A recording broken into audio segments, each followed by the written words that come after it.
Hello and welcome to the Quiver channel. I'm Jason, your host. It's 5:10 a.m. and I'm downstairs in the kitchen. Yay! I do like it in the kitchen. It's nice and cool, and Bertie just set something on the floor and I have no idea what it is. It's a Bertie thing. He will eat anything that's even slightly edible. Yes, Bertie, you are a bit of a doofus.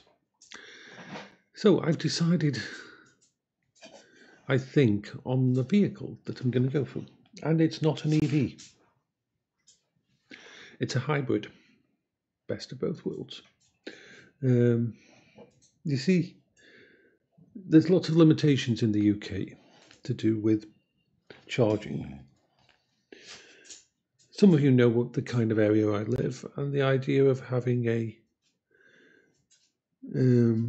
cable going from my house to a car there's a chance that it'd be disconnected. There's a chance someone would mess with it. And so there's also a chance of someone tripping over it and suing me.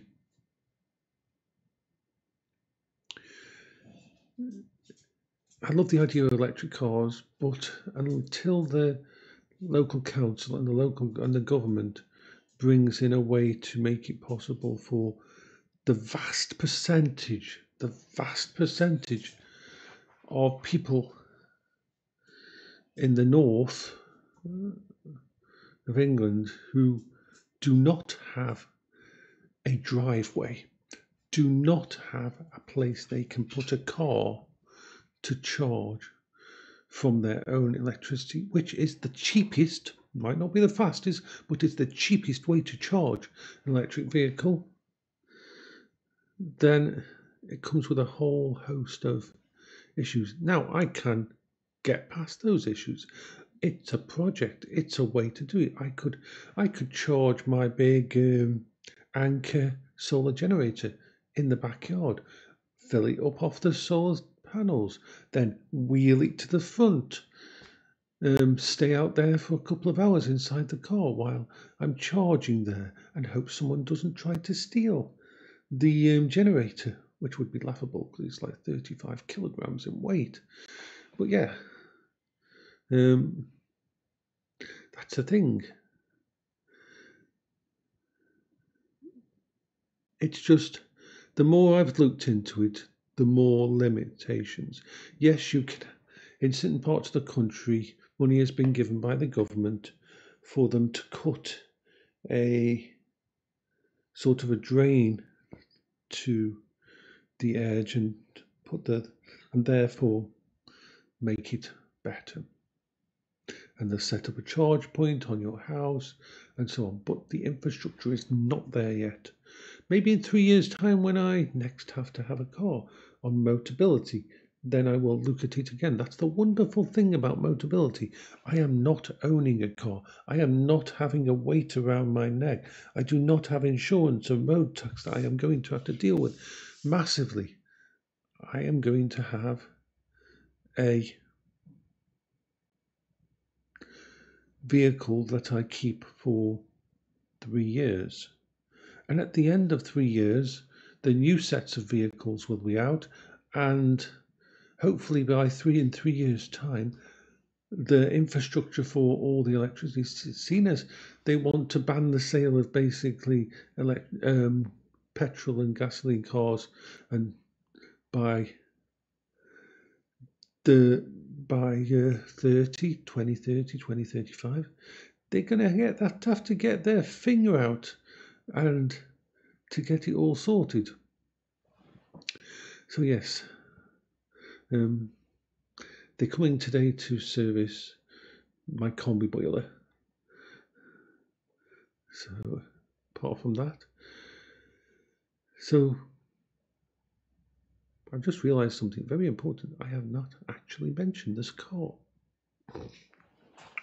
Oh my God, I haven't mentioned the car. We're 4 minutes 49 seconds in, and we haven't mentioned the car. Let me pause this while I bring up the actual details on it. Okay, so it's the Dacia Jogger 1.6 HEV Extreme 5-door auto. The one with the bigger engine, and it's the one with the... I will have to raise myself about 400 odd pounds, 500 odd pounds myself, which I can do. The 750 pounds will be covered by the actual the Motability, and it's the wonderful thing about this car is this: it's a multiple person valve. It's got 7 seats in it, 1.6 litre engine.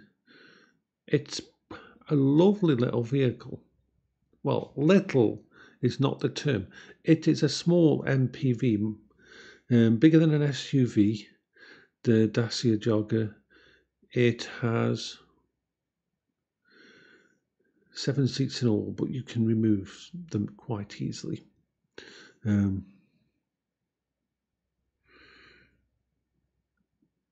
It's a bit clunky.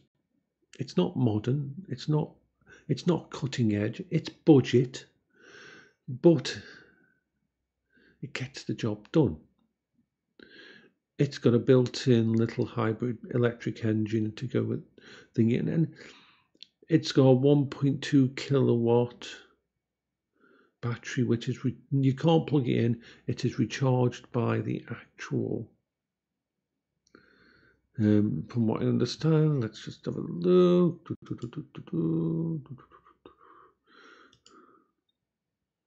Okay, give me a sec. I just want to check the most modern door things on it. So the battery is only a 1.2 kilowatt, but that doesn't matter because what happens is this. Oops, let's go back to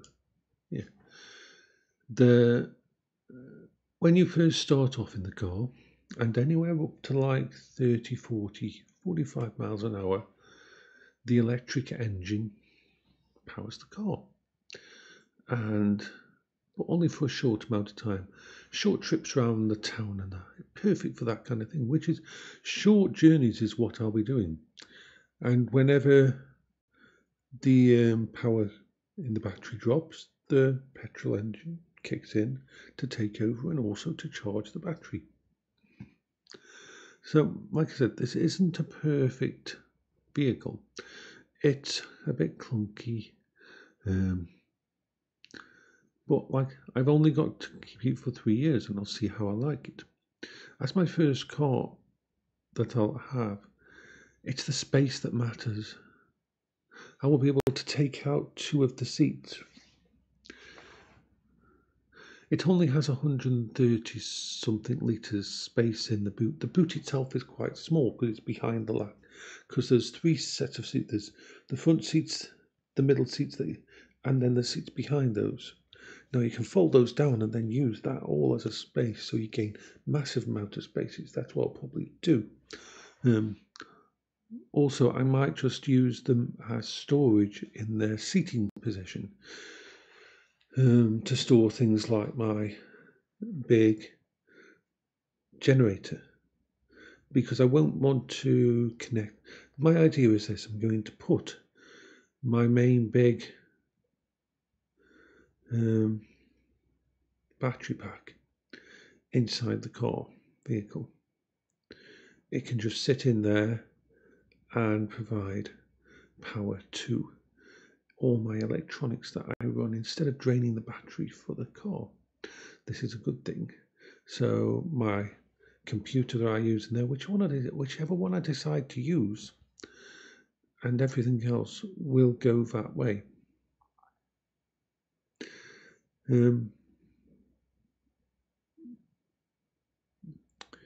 I wish I could go full EV, but where I live and the street I live and lots of situations with the area and that, don't really want to put a brand new EV car on the front thingy. Thankfully, it'll be fully insured no matter what.